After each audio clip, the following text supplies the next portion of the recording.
For today's video, tuturuan ko kayo kung paano ang tamang pag-iipon. So, i-define muna natin ang pag-iipon or savings.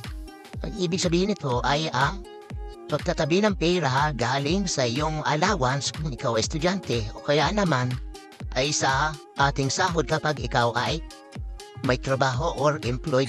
So, ano ba yung mga dapat nating malaman kung tayo ay mag-iipon, lalo na sa mga bata na nagsisimula pa lang at sa mga gusto rin na mag-ipon.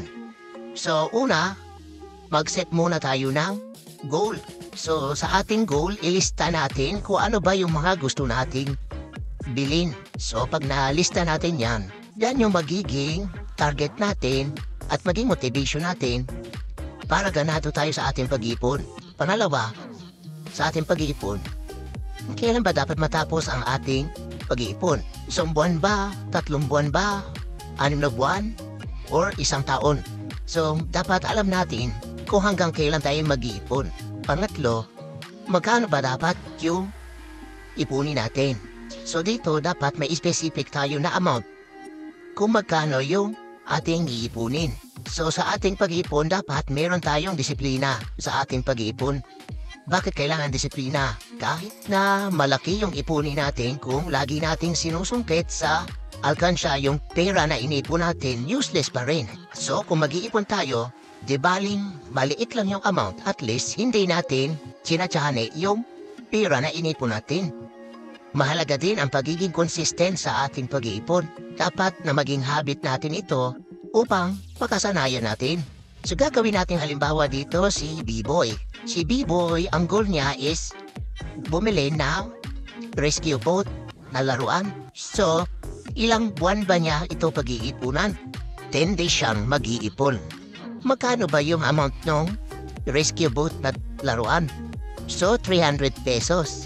Kung ang allowance ni B-Boy ay 100 pesos, ililist niya na lagi yung 30 pesos kada araw. Yun yung magiging ipon niya. So gagawin niya ito araw-araw hanggang mabuo niya yung 300 pesos. Ang consequences lang nito ay dahil sa ang 30 pesos niya ay magiging savings at 70 pesos na lang ang natitira. Yun ang babudgetin niya sa maghapon na pangmeryenda niya. At kung maipon na niya yung 300 pesos, makakabili na siya ng rescue boat na gusto niya. Kayo naman, nasubukan niyo na bang mag-ipon? Ano ba yung naging benepisyo sa inyo ng pag-iipon? So, i-comment nyo yan sa baba para malaman natin. So, kung may suggestion kayo na i-content natin, feel free na mag-comment dito sa ating comment section. So, kung may natutunan ka, please subscribe, like, and share dito sa ating YouTube channel. Thank you.